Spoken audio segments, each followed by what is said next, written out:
Many of you may have seen or heard about the creative protests of some of the farmers from Tamil Nadu.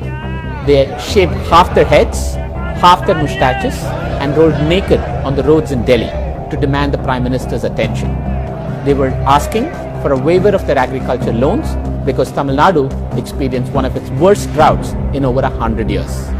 Just a few days later, the newly elected BJP government in Uttar Pradesh announced a farm loan waiver for 15 million farmers at a cost of 36,000 crores. The Tamil farmers are still protesting to deaf ears.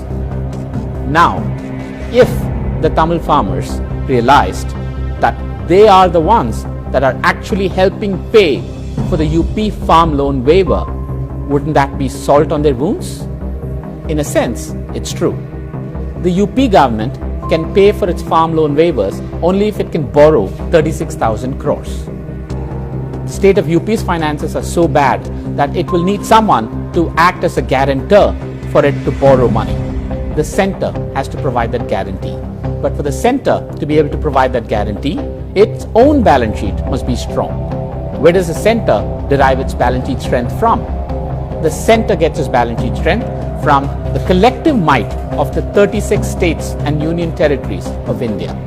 Each state contributes its own share of taxes to the center's kitty. These taxes include personal income tax, corporate tax, sales tax, excise taxes, and service taxes.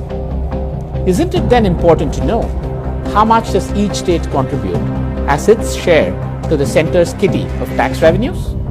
Just 4 states contribute as much in taxes to the center as the remaining 32 states and union territories combined. These 4 states are Maharashtra, Gujarat, Tamil Nadu, and Karnataka. The average resident of Maharashtra contributes 32,000 rupees a year as taxes to the center. The average resident of Gujarat, Tamil Nadu, and Karnataka contribute roughly around 20,000 rupees to the center. But on the other hand, the average resident of Uttar Pradesh, Madhya Pradesh, Bihar, and West Bengal contribute a mere 6,000 rupees as taxes to the center every year.